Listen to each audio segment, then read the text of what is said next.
All right, so after looking at everything, I really don't know what started this fire, so I decided to call in an expert. So thanks for coming in. You've had a chance to look at a few things. What happened here? Didn't know what you were doing. You got burned.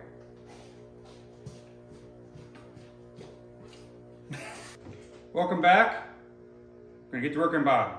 I got a new plan, and it doesn't involve this fuel tank any longer. Ironically, everything that burned here was basically the seat cover and some of the foam. So I had planned originally to replace all of this anyway. So I've got a good plan already established. I'll show you that in a minute. But first, I just filled this up with 11 gallons of nice 91 no ethanol based fuel. So I'm going to siphon out the tank, and then I'll show you the new plan. If you've ever wondered how to siphon out the tank of a fuel tank, I have this handy little siphon here. It's got a filter in the end of it. That's the same thing I use in my meth. I've cleaned it out, let it dry thoroughly, and now I'll be ready for fuel. So, couldn't be simpler. Stick the end in. Stick the other end on the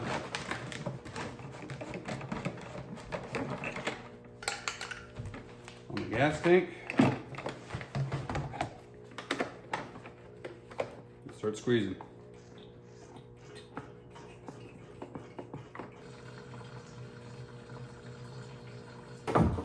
All right, this is the new plan for Bob.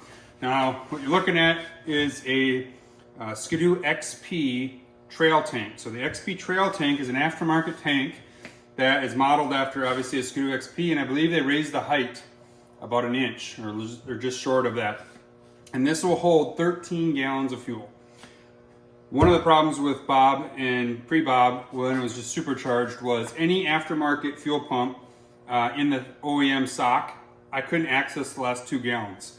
On a 10-gallon tanks with 10 miles per gallon, that gives me 8 gallons, about 80 miles. I was always looking for fuel. It drove me nuts, especially when every other sled, has a 120 plus mile range now. So what this is going to allow me to do is run 13 full gallons, and I've got a plan to be able to suck out every last drop so that I'll finally get to 120, 150 mile range with Bob, depending on how hard I drive. So what's really cool about this tank is it has the seat mounts molded in. So I'm going to be able to use a stock XP seat, which are incredibly light, 6 pounds.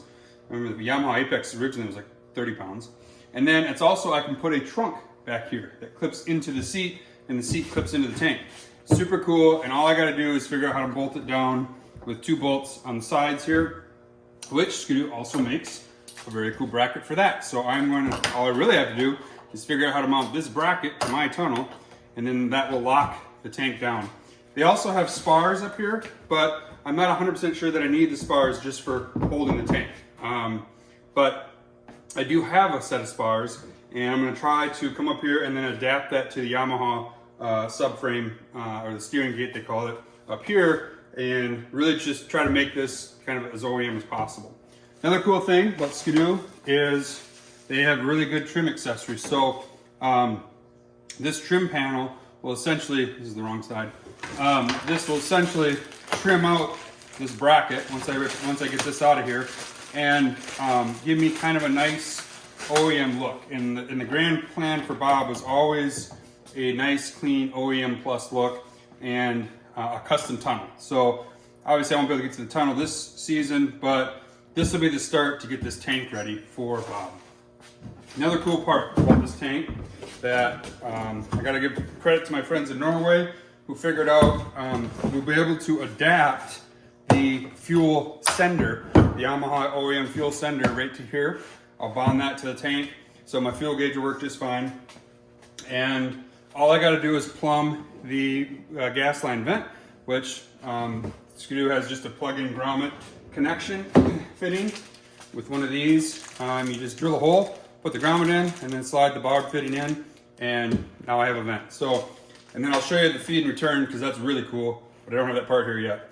Then what I'm gonna do is I'm gonna run out from the tank into an external OEM, or what I would call original Walbro 255 fuel pump. I have a 255 in tank there. This is a 255 external tank. And I'm gonna be mounting this to the tunnel, and then I'm gonna go into a fuel filter that probably costs more than the whole snowmobile. I'm gonna show you that next video. But all AN lines from here on out. Avoided the expense in time and tooling in favor of rubber and hose clamps, but you know, things happen like a fire and your attitude changes. There's a reason the AN fittings exist, and I plan to utilize them to keep me not on fire. So more to come.